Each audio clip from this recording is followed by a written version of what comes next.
Wisdom chapter 17. Fourth example. Darkness afflicts the Egyptians, while the Israelites have light. For great are your judgments, and hard to describe. Therefore the unruly souls went astray. For when the lawless thought to enslave the holy nation, they themselves lay shackled with darkness, fettered by the long night, confined beneath their own roofs as exiles from the eternal providence. For they, who supposed their secret sins were hid under the dark veil of oblivion, were scattered in fearful trembling, terrified by apparitions. For not even their inner chambers kept them unafraid. For crashing sounds on all sides terrified them, and mute phantoms with somber looks appeared.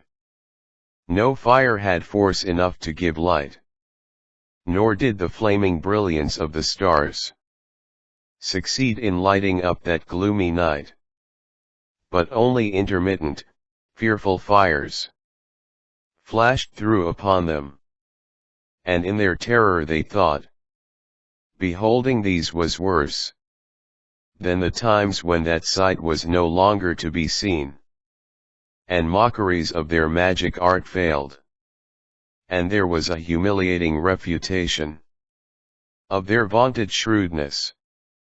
For they who undertook to banish fears and terrors from the sick soul, themselves sickened with ridiculous fear.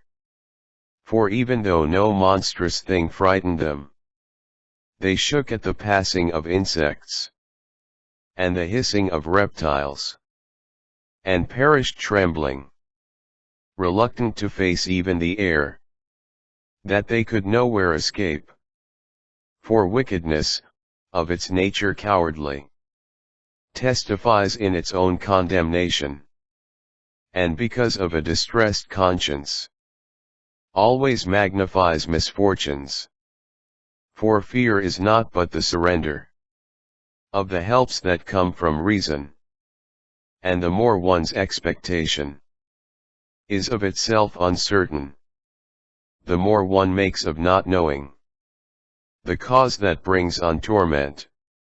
So they, during that night, powerless though it was, since it had come upon them from the recesses of a powerless Hades, while all sleeping the same sleep, were partly smitten by fearsome apparitions, and partly stricken by their soul's surrender. For fear overwhelmed them, sudden and unexpected.